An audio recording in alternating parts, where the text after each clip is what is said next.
Mga ka-troopers, meron ba kayo ng 5 piso na kailangan namin? Panoorin ng video na to para malaman ang code at ang buong detalye. Dahil ilang piraso lang aming kailangan, baka maunahan ka pa.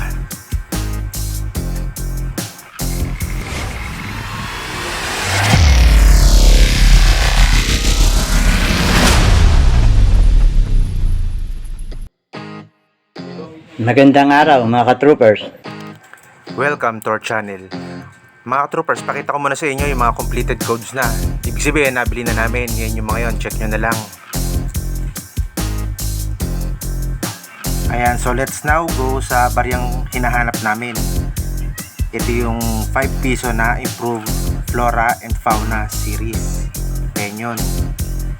Ang composition nito ay nickel brass.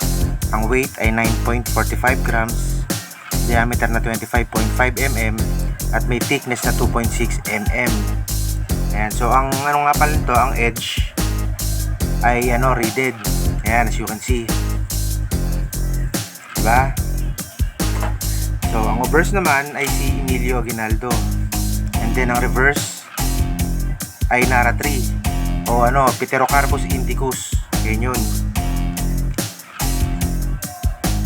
Ang mga taon nga pala na kailangan namin, mga ka-troopers, ay 1991, 1992, at 1994. Bali, 2 piraso bawat taon na nabanggit ang kailangan namin.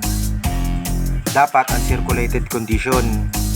Ito po ay babayaran sa halagang para sa 1991, 600, 1992, 900, 1994, 600. Kada piraso po yun.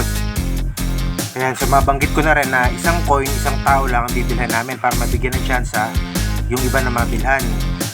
At kung meron nga pala kayo nung nasabing mga coins, ay maaari nyo post ang video o litrato sa RR Troopers /coins at ilakip ang code na RR091500. Importante na ilagay ninyo yung code kasi ang pinaprioritize namin yung sumusunod sa proseso, yung naglalagay ng code talaga.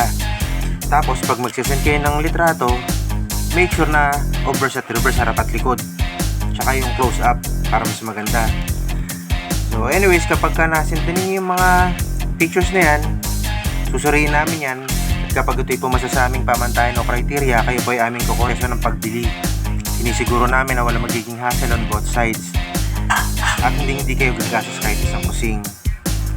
Maaari nyo kaming tawagan every Monday 1 to 3 PM. Salamat po and God bless. Mga ka-troopers, please don't forget to like, subscribe, And hit the bell button para updated kayo sa mga coins na kailangan pa namin. para sa aragdagang kaalaman tungkol sa pagbili at pagbenta ng inyong mga coins. Thanks for watching. Until then, God bless!